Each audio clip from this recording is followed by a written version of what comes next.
We had so much fun with Sameer that we had to do a part two. Let's dive into delivering tough news, improving marketing analytics and dashboarding from a practical perspective, and addressing some hot topics amongst industry insiders around issues and opportunities to improve online and programmatic media. From all of us at Branching Out, thank you guys for listening and looking forward to talking to you in 2026. Thanks. Welcome to Branching Out by Bonsai, the podcast where marketing gets measured, myths get busted, and acronyms get explained. No filler, just the good stuff. Let's get into it. A traditional TV sales team would not be supportive. And actually, they've been incredible. Awesome. And the way it's played out, the bit where they got nervous, the first time you're doing a debrief with some bracing news. Yeah. But can we make it look a bit better? Like, no, it was what it was. That's We've what it was. thought about the methodologies, done our homework, we've done all the checks, we've consulted Twyman's law. Now we have to give you this debrief and have this conversation, and we've thought about what to do next and so on. And every time it plays out, well, I mean, I'm always slightly nervous because I want to help them, but this is me helping them. And we'll go to the meeting, we'll go through all of it, and then there'll be this pause as the marketer digests. And he goes, okay, so what are we going to do next? We're going to do this, and we're going to try this.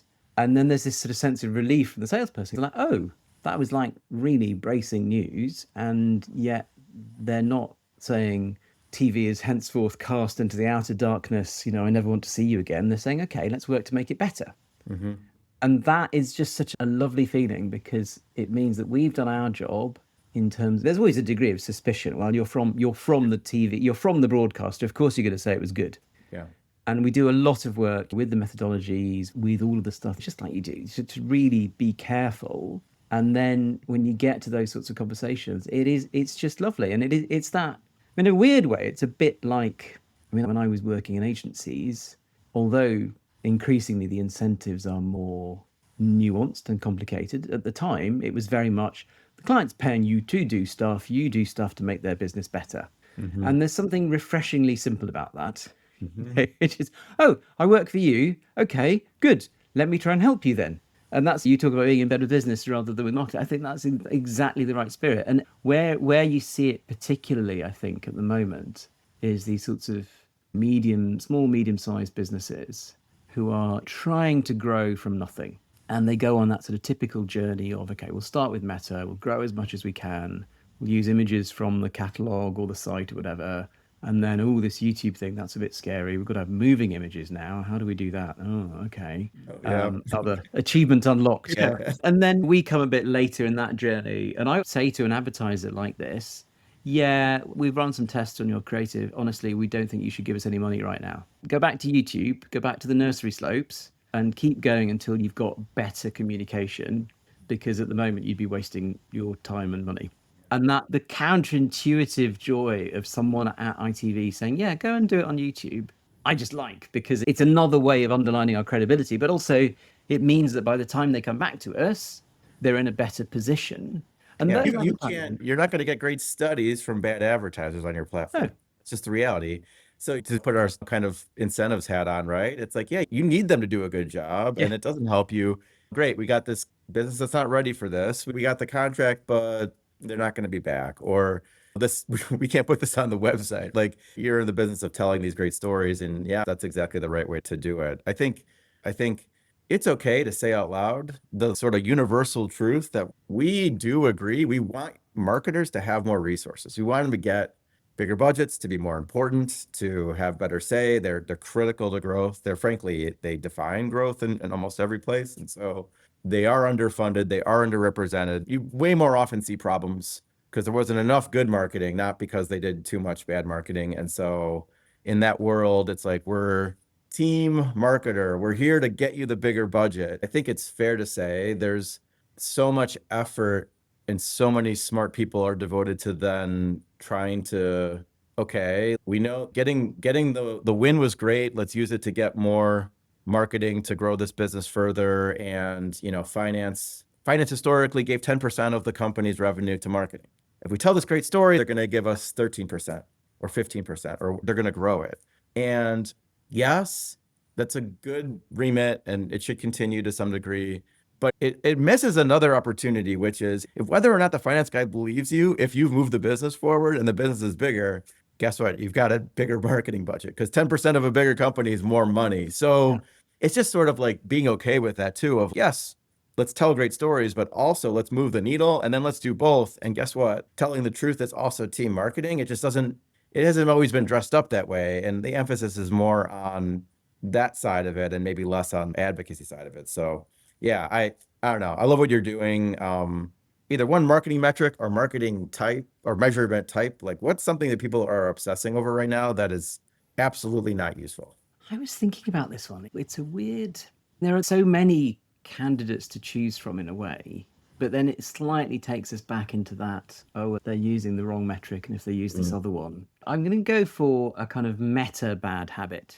And this will sound odd, but a lot of the orthodoxy in the training is exactly what you say, which is focus on one metric. And yet there are lots of reasons in organizations, whether you think about the psychology of organizations, or you think about the way that people game metrics once they've got them, the ways that most metrics have flaws in them, actually looking at a basket of measures, I would argue, is a better way to do it. And yet all the training materials will say to you, no, no, no. And partly this is a sort of drawdown from the statistics, which will say, well, you can't shop around for results after the fact. And there is a bad strain of that where, okay, this was meant to improve awareness, but instead it improved perception. So we'll say that that's what we were going to do all along, because at least something went up. And that I totally get is bad. And that's a bad reason to use multiple metrics, because you're, you know, in the stats terms, you're sort of changing your hypotheses or whatever. But at the same time, what we've found with what we're doing is, you know, even something as simple as a good quality modern regional test or geo-experiment. When you do that, if you do it multi-outcome, so you say, okay, let's get the footfall numbers, let's get the web visits, let's get the sales value, let's go and pay for an upweight to the brand tracking survey and even get a measure of awareness that is robust down to region level. You know, DMA in your world, or kind of, you know, county or thereabout, TV region in ours. And when you do that, you get a really lovely chart, which is, okay, here is a lift in all of these things, most of which are things that your finance colleague really cares about too and understands the value of. And at that point, it's just much less of a worry, because you're not sort of stressing about this metric or that metric. You're looking for a broader impact. Oh, this campaign's meant to drive intent. And it's so funny because, again, we're talking about influencing customers in a market. These are these dynamic things. Isn't it amazingly arrogant to think how we know something's going to like specifically affect that dynamic, right? It's like, okay, yeah, but maybe the ad generates more interest and awareness. Maybe it drives people. Maybe there's a reason that's moved the needle on, you know, purchase decision. Maybe it's done all these other things. So like, how many missed opportunities have been there because a strategy has worked, looking at the basket of like, hey, the goal here for everything is grow the business. Let's just stop it there. Here are things that we know need to happen. And if it's working, right, across either all of them or a basket, that's amazing. That can be all you need to evolve and like utilize this in your strategy. But if we have this like we've predetermined how we think this is going to work and it's going to be in this way and we didn't see it, it's like, well, not only is that like presupposing a lot of things that you have no idea that that's how it's really going to work, but you know, probably on a practical side, the worst thing is that, God forbid, it actually works, and then you thought it didn't because it didn't work in the way you want it. Yeah, and it's that sort of folk theory that people have in their heads, that they think they have a good theory of growth, and actually they may very well not. I suppose the other one I would add as a sort of meta observation about the handling of metrics is people ignoring the negatives. And so what I mean by that, there are bits where, and I mean this more specifically, they're kind of generic, oh, you should learn from failure. But I suspect that when a new business comes to Bonsai and engages with you, I would guess that a lot of the early wins come from you identifying and triaging things that are just bad, things that are actively a waste of money and that you shouldn't be doing. And some of that comes from excluding talking to existing customers or whatever. There's lots of tactical ways that plays out. But quite often, just not doing dumb things can get you a long way. And yet, we're sort of chasing the lift and the positivity. Let's just get the house in order first. And within that, that's not easy to do, because within that, you've then got to take advantage of the current set of technologies. And that's where that's where the humans can sometimes get in the way. I remember years ago, this chap at Mindshare, Tim, he had a side hustle, a business selling water bottles, and he's done really well now. It's now his full-time job, and it's a really well-known brand in the UK. And I remember going up to Tim and saying, "So Tim, you use these platform products for your side hustle as well as for your day job. What's the difference?" And this is, bear in mind, this is a good 10 years ago. And he said, "Well, it's funny, Samir. When I'm doing it for my own stuff, I turn on every bit of automation I can, because it turns out those automations are really quite good. And so I make a lot more money. Whereas in my day job, I'm having to argue over every keyword or every box that I tick for an additional audience or subtracting an audience. And everyone thinks they know, and they think they know which words they should be going after, and they think they know what they should be selecting, and they think that Google's ripping them off, and therefore that they have to carefully choose every single one, and they just end up causing themselves more trouble. Whereas I just flick it all to auto, and it's really good." And there's this bit where it's back to the crawling out of the bottom of the funnel. It's this, the machines are now, there's lots of hand wringing at the moment about, oh, they'll never be creative like me, and I'm a human and I'm amazing. I'm like, yes, sure, in some ways, but there are some things that humans are really bad at. And weirdly, judging risk is one of them. That's why we're all scared when we read the newspapers. Bad for data people, by the way. It turns out people are really terrible with percentages.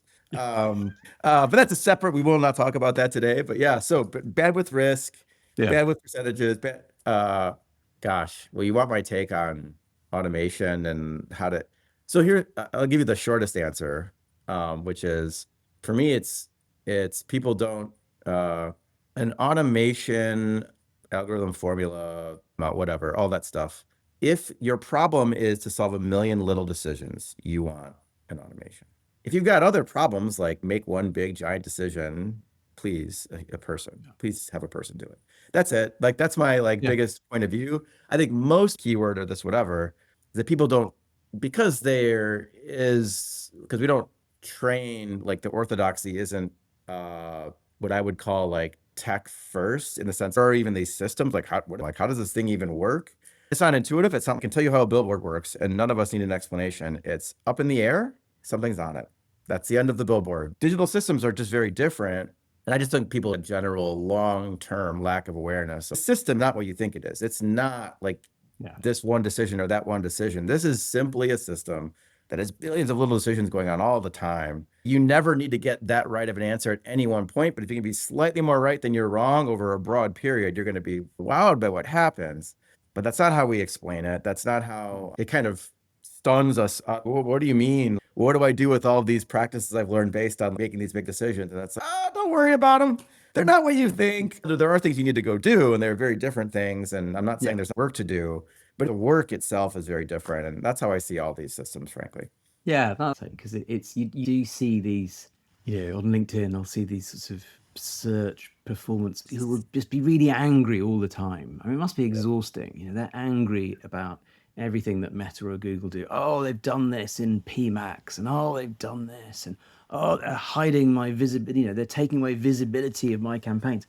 But they're all based on these folk theories that are probably wrong. And rather than worrying about all that minutiae, and I get it. To some extent, that's what pays their mortgage and focuses the mind. And so you want to defend the way that things were. I remember years ago, the global search team at Mindshare. So, you can see where this is going, right? Because it's going to be focused on intent. And actually, intent can be expressed through many words. And you look at what Meta have done, and they don't make you words for interests. They just bring it up to the level of interests, because machine learning is a good thing. And so, you can see a path to Google doing the same thing. And he looked at me and he just went completely pale. And he said, "But that's what pays my mortgage." Yeah, but what do I do? To your point about the enthusiasts and, the hand wringing and like the energy put against this. I find ironic, though, is that the systems they're criticizing, the automations and all that stuff they're criticizing, by the way, these tools are not above reproach and deserve a lot of criticism. These are the Yeah. wrong, I find it like so sad that these are the wrong, there's a lot of things wrong with, I don't know how much you want to get into specific examples. I know that Meta's got ASC and, Google's got PMax and there's other examples, but yeah, these ad platforms are out there a lot of times trying to monetize automations, running auction media on impressions that have no auction. Good luck. Good luck growing your revenue there. Good luck making that a good user experience. I'm not even sure the people there even completely understand what they've built and why there's ways to improve upon it, right? There are absolutely real criticisms with how to make these things better, but it took my toy away, but I thought about this, but I want to do that. It's honestly, you're making the argument worse because you're kind of missing the underlying truth of that. These things are database systems that require millions of little decisions, not one big one. All right. So I know you're prepped with a whiteboard. I don't know if we'll use it today. I do want to ask you, okay, so we've asked what's wrong with some of these things in the industry. Maybe let's take the other direction. It could be ITV, it could be whatever. You're building the dream marketing analytics tool or dashboard for 2030, right? What's on it? What are you putting on that? What are you taking off of what is on today? And what are you putting on that tool and why?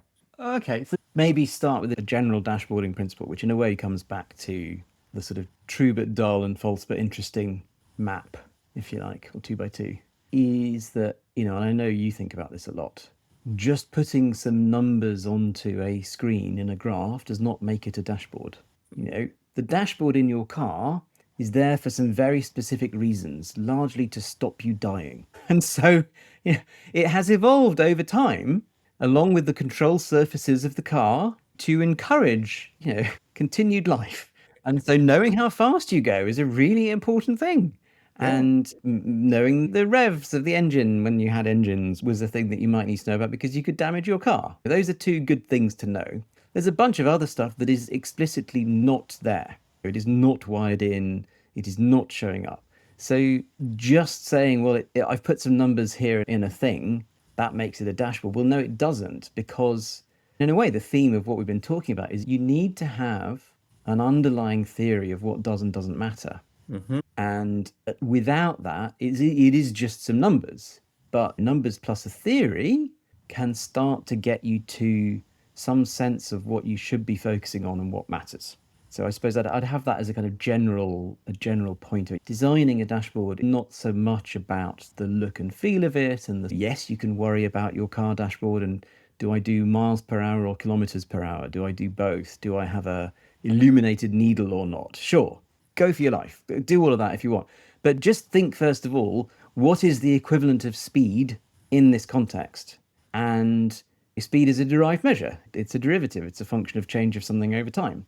And so then where you get to is what are the models, I think, that sit under the dashboards? And that's the interesting bit, is what have you modeled away because of your theory or your kind of understanding of what things matter, to remove all the noise, remove the bits that you can't do anything about, and leave you with some clarity. So people talk a lot about data-driven marketing, and I absolutely hate that phrase. Amen. Thank you so much. Oh my gosh. Just reminding people, data doesn't make decisions. People do. Yes. And it's so important. If it was that easy, and if the numbers could tell you what to do, then why do you have a job? It doesn't make any sense. Now, model-supported conversation, Yeah. if I cube the model, then the model has done the work of stripping out all of the noise and the stuff that I don't need to know and focuses on the relationships that matter. And by cubing that, I can explore that space, which is a better space to explore because I'm less likely to do something silly or wrong because I'm looking at some raw numbers, and that I think is quite a wise. So in a way, the dashboard is a consequence of the learning and the modeling that you've done rather than the place to start. That's a lovely pattern because it crops up in lots of places. Strategists have said since time immemorial, which is, would anybody say the opposite? If they wouldn't say the opposite, then you are not making a choice. If you wouldn't say that I'm a numbers-free marketer, then you haven't said anything. Yeah. And it's that test, actually quite a good test. Yeah. I love that test. I love the dashboard idea. Yeah. I think what's resonating to me about that as a model is, yes, the car, the dashboard, it's here. What is the goal? Well, the goal is to get in the car, get where I'm going Yeah. without dying, right? If I've gotten to where I need to go and I haven't died, I've succeeded. And I think that is, as the business marketing, whatever we're talking about, that dashboard, we're just trying to achieve our business objective without going out of business.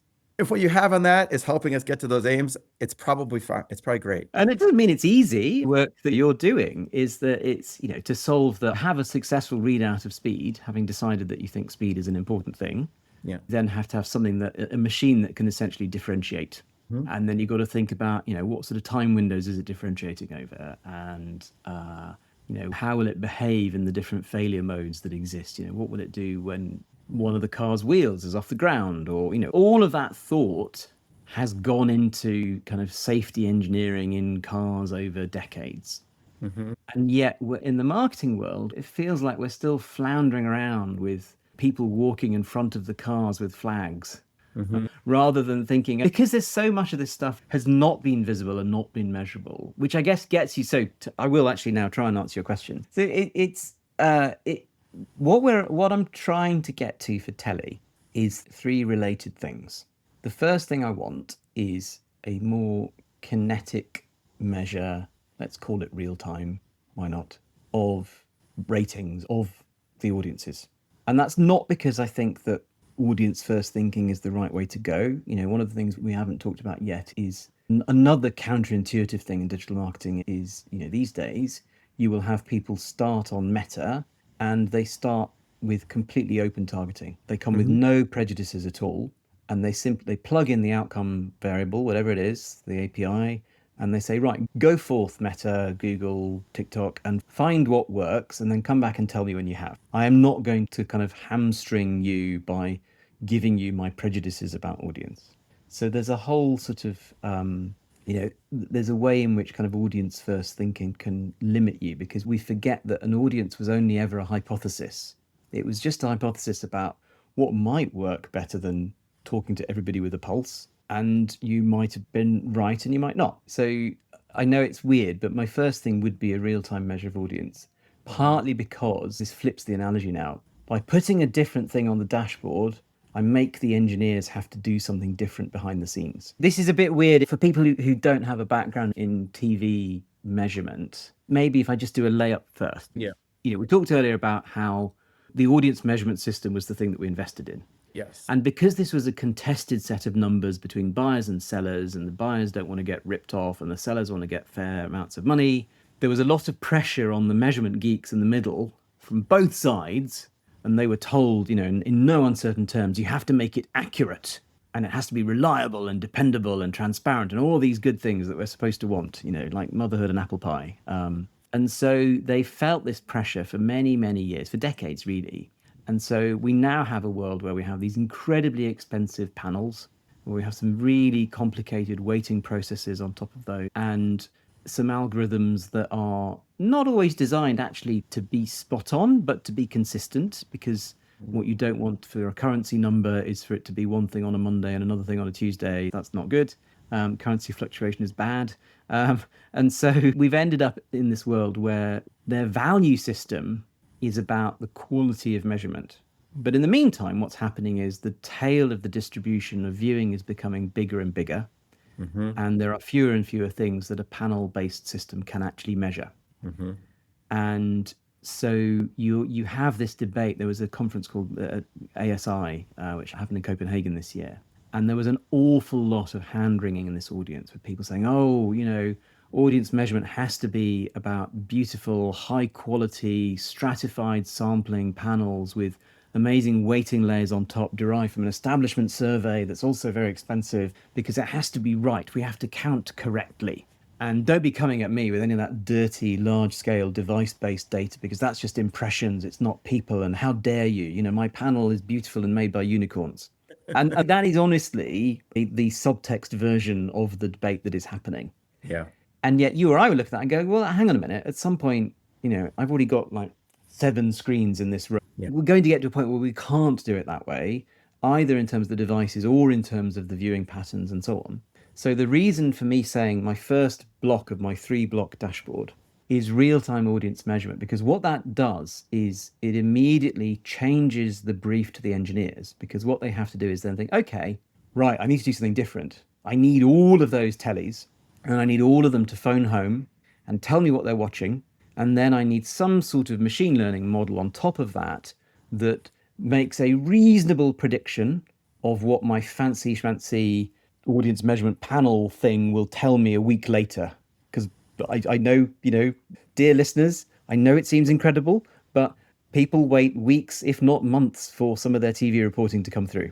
Oh, yeah. And for a digital marketer, that's just like, you what? In the US, we wait 5 days for our checks to clear. So All so ridiculous. So we've got these very delayed measures. So by saying my first block is real-time audience reporting, yep. is that because I really care about the audiences in a future where we're buying on outcomes? No, but there's a transition that this industry has to go through. And by valorizing a real-time, let's go back to speed. I love it. What you're reminding me of is this thing I loved learning at the talk that I heard it at. You talked about how you get people doing the right things through change management, and you talked about this idea of familiar but different. And you're talking audience right now as block one. Yeah. To me, it's like, well, audience is familiar. Yes. So we're going to get to where we need to get to on outcomes, but I'll help you get started with something we both understand, which is this. Is the way I'm hearing your explanation of that establishment system is, historically, or I guess now, we still have these incredible tools that can answer a question with a ton of precision that's just completely the wrong question now. And as you're talking about real time or the proliferation of all this stuff, the question is just very different. Maybe precision on all this stuff isn't really the key, but a much more interesting question needs to be asked, which is how do we get our hands around this very complicated, bifurcated attention economy and audience economy? How do we get people something useful fast? No, that's a lovely way to think about it. I hadn't thought about it like that. It is bringing people with us towards the right-hand bit of imagined dashboard, but giving them something that's exactly that, familiar but different. So this is the audience stuff that you know and love. These are the kind of the weird, blocky buying audiences. There's a whole other thing there. Right? So the second block is, I want this to be something that is near real-time lift. And that's all chosen quite carefully, again, to influence the engineering behind it. So it's like I'm sketching the ideal dashboard. So the first thing I want to know is how fast I'm going. And I want to know how fast I'm going now, not last week. So that would be good. So the second thing is I want some sort of real-time lift. And so the easiest way of thinking about this is if I've got millions of TVs that are sending me data on their viewing, and I can also match. I mean, it's embarrassing. It's 2025. IP matching still works. Should it? No, but it does. And I can do some sort of lift measurement against that. Pretty crude, but I don't want to do attribution, kind of straight attribution. So I'll have some kind of control group in there. And I can do real-time or near real-time lift to web traffic. So the second thing you get as an advertiser is and because I've done this on the same system, the cute thing is I can split that by the same audiences. So if you are the marketer that happens to believe that you are really doing audience targeting when you buy TV, spoiler alert, you're not, then you can look at it that way. And what it will teach people over time is they'll go, oh, right. So I can click the drop down for 16 to 34s because that's what that campaign was bought against. But there's all these 55 pluses, but they seem to be doing something. I thought I wasn't targeting them. Wait, oh no, I get them for free because it's telly. And actually the lift is about the same. Maybe I need to think about my audience thinking. Maybe I'm wrong. Audience is a hypothesis, right? Expanding, right? Got evidence audience is who I am, tells you a lot about my intent, but that's not the only thing that tells you about my intent. There's other things, right? So that's the second block. And you could stop there. You could say, okay, we've done enough. We've inflicted a lot of change on this industry. Let's just leave it there. But no, there's a third bit that we want. And this is where I do actually think some kind of hybrid measurement is useful. The thing that we're building is this thing called Lantern. And part of Lantern is a sort of real-timey bit with tags and stuff that we all understand. It's quite straightforward, really.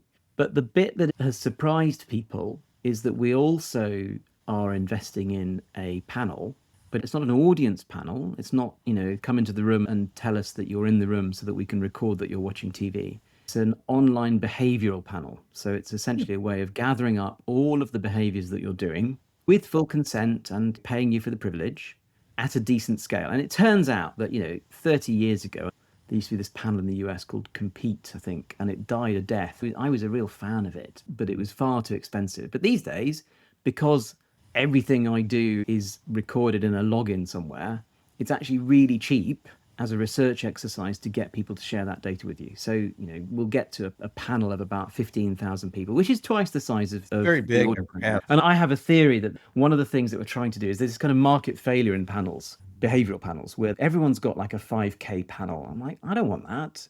The stats don't behave themselves at 5,000 people. It's no good to me. But you've got one, and you've got one, and you've got one. If only there was one panel with 15, that'd be amazing. So we hope that we're going to bootstrap some sort of development in this world where people will get people over this kind of death valley of panel size, and then they'll start to grow because other use cases become tractable. Yeah. But no, I'm going to get to the end. The third bit is where we have a kind of hybrid where we say, okay, the tag gives us the short-term spikes, but we already know that the short-term spikes aren't enough for TV. However, if we have this panel as well, and we have all of their behaviors online, the Amazon purchases, the searches, whatever it is, and if we can categorize those with, magic of machine learning into buckets per brand, then we get a kind of a very rich outcome signal, and we get it over a sustained period of time. But crucially, weeks and maybe a month or two, but within quarter. I'm not talking about, years down the line, just tell your finance person to do a DCF and it'll all be fine. This is just near-term outcomes. And by having what we've shown with the pilot is that you can actually make that work cost effectively. So in the old days, it used to be called a single source panel, and they were incredibly expensive because you had to pay them to do a diary or scan all of their purchases that they brought home, and you had to pay for all the TV measurement kit. Now we don't have to pay for either of those things because the TV knows what you're watching and your phone knows what you're buying. I'll skip to my punchline here is I have no problem with panels, by the way. I'm on board with panels. I think the only thing the panel can never account for is it can never control for people who will agree to do a panel. But other than that, it's great. Yeah. As long as that's not a big deal. And then honestly, like as you mentioned, like what has basically happened is it's not this big life decision to join a panel anymore. And so that's exactly it. It's right. Yeah. And so you can use it broadly. Yeah. So the third block of the dashboard is then something which is running a model behind the scenes, which is taking your short-term lifts and projecting those out. But crucially, it's projecting them out on a really robust model. So this is the bit where I suppose if I have a complaint about the platforms, it's not at what they've done and built. The prediction models inside YouTube or TikTok or whatever are some of the glories of planet scale data science. They are amazing accomplishments to de-risk the media revenue equation to the point where you can allow people to buy an outcome rather than buying an eyeball. That's really hard. And it's tremendous that these machines have managed to do that. Absolutely. But poking those models when I was there, and this is pre-LLM, right? Those models knew lots. The model that does the prediction of ad completion in YouTube knows more than every human put together has ever known about the relationship between media content and audience, because it has to. That's its job. And yet we never get a chance to ask the model. It's like there being an equivalent of ChatGPT. Let's call it a large outcome model, but you can only ever access the model indirectly. So you can't give it a prompt yourself. You can only access it by putting money in the slot to keep buying media impressions or media outcomes. And that I don't think is right, because the alternative, if you're a single advertiser, and the best at this in terms of extracting the most value from a single advertiser's data, but you, certainly for TV type stuff, you just don't have enough training data, if you want to think of it that way. You can't, an MMM is dumb as a bag of rocks, and it has very little brain capacity for learning. And that's just as well because you're only giving it a little bit of data to learn anyway. So you can't learn much as a marketer on your own these days, I think, for some channels. And to do the learning, you have to learn collectively. And so the lovely thing about this data set that we're now building is that we've got clean data for, at the moment, probably about 600 brands where it's robust. And so we can build a model across all 600 brands, which has got a lot more life experience. It's dealt with small brands, it's dealt with large brands, it's dealt with different outcome signals. And so suddenly that model, is it going to be as good as the platform models? No, because it can't predict at impression level. But what it can do is say, given everything I know, and given what I'm seeing right now, I am going to give you a sense of what sort of near-term value we are creating. So that brings us right back to the beginning. We can interrogate these models. can't ask them questions, but if we could, it'd be so powerful, right? Wouldn't Like, it be amazing?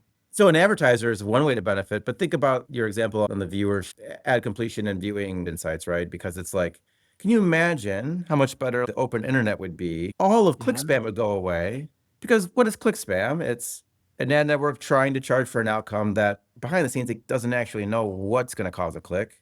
The only thing it can do is say, well, we know what's click spam. We know what we can trick anyone into doing. And here's our 5 tricks of the month, and it's the belly fat one and this one. So imagine the insight of like, hey, YouTube doesn't have to share its full secret sauce, but if it could say, we're going to democratize, here's how content affects outcome. Or if we could modularize these and be more transparent with it, my God, that might clean up a lot of It'd the be amazing, problems. wouldn't it? But there's no way of. In fact, I'd be interested to know what you think about that, because there's that whole sort of open internet, open web thing. Is there any hope, or is it just going to continue to be the weirdest sort of Ponzi scheme?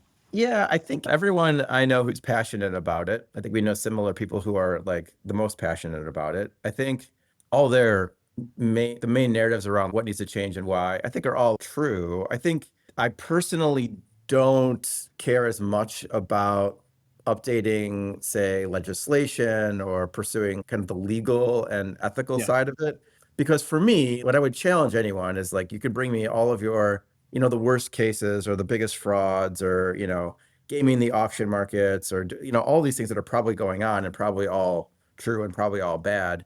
In totality, as bad as that is, it pales in comparison to the systems when working don't work. If open internet Okay. advertising was meaningfully effective, the best way to monetize it wouldn't be fraudulent strategies, right? And so I think by and large, there's just not an honest conversation about that, which is that when this thing is working at full steam and the best capacity, it's not effective. And so what do Yes. we do about that? And by the way, it's not but that's not, I mean, first of all, not everyone. People who care probably want to fight me on those concepts and whatever. I truly don't care about, I have no dog in this fight. I would much rather an open, broader set of companies succeed than a few big ones. But other than that, it's not about that. It's not about picking favorites. I'm just saying that when you look at these things, what you'll find is the reason why nefarious strategies take over is when there's an underlying issue with some sort of system that isn't working. And I think that would be worth discovering. I think it would be fair. I don't know what I would do to fix it. I don't care enough to solve it. The only proposition I would have is maybe I could conceive of a way to generate, there's a driver's test for drivers, right? Maybe there should be legislation to say you can't run an advertising network unless you can prove that you can predict things. And we have independent tests. And if you can't prove on independent tests, then maybe you're not allowed to run CPV or CPC, or maybe you're just not deemed eligible to run an outcomes-based platform because frankly, you don't have a way to do it.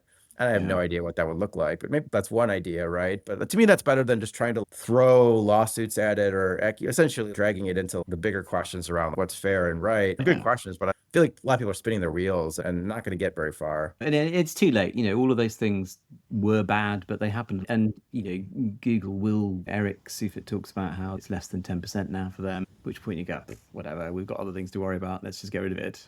It's such a headache and it costs us about that much in lawyers. So there was something that Olivia Corey said that I thought was really interesting. She talked about auditing, and maybe you see this as well. She talked about auditing campaigns from different advertisers as they come in to sort of set up for measurement. And her observation was there was a very clear kind of bright line in that those advertisers that had had some sort of classical agency involvement, they all had some kind of open web programmatic on the plan. And none of the advertisers that were running their stuff in-house did. Yeah. And that really made me wonder, hence the sort of slightly glib Ponzi scheme comment, is really all that's happening here is it's a way of laundering money through an ecosystem that isn't doing anything for advertisers, but is a way that admittedly cash-strapped agencies in difficult positions can make a bit of money back somehow. And the argument against that hypothesis would be, well, it's the systems created a situation where a time-bound in-house business that has limited resources. Unfortunately, this is now such a small thing that universally have the ability to shave off that, not just money, but time to care about that because these things have gotten too big. And Yeah, it's a great question. I don't have an answer. I do not know which is right. I love the question. What advice would someone who's either joining your team or joining this industry, or, think back to like why you got into this in the first place. Like there's people who are in similar positions, right? They're deciding on their career, they go into academics, or do they go into industry? Any advice for them? I would say that the technical stuff more and more these days is learnable, but there's a way in which, for example, sociologists grapple with quantitative material.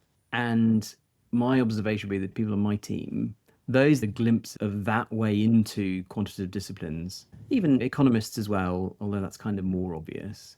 I think coming in those paths rather than the pure comp sci, unless you're interested a bit in how marketing relates to people. Marketing is a weird thing. So I pay more for this paracetamol rather than that paracetamol because it's got a different picture on the front. Not only that, but it works better for me and I feel better about it. So there is a value exchange. I'm not just being ripped off. That is weird. And being interested in that bit of human behavior, I think, is quite important. And it is learnable. Those are the things that make us human. Thank you, Sameer. Thank you.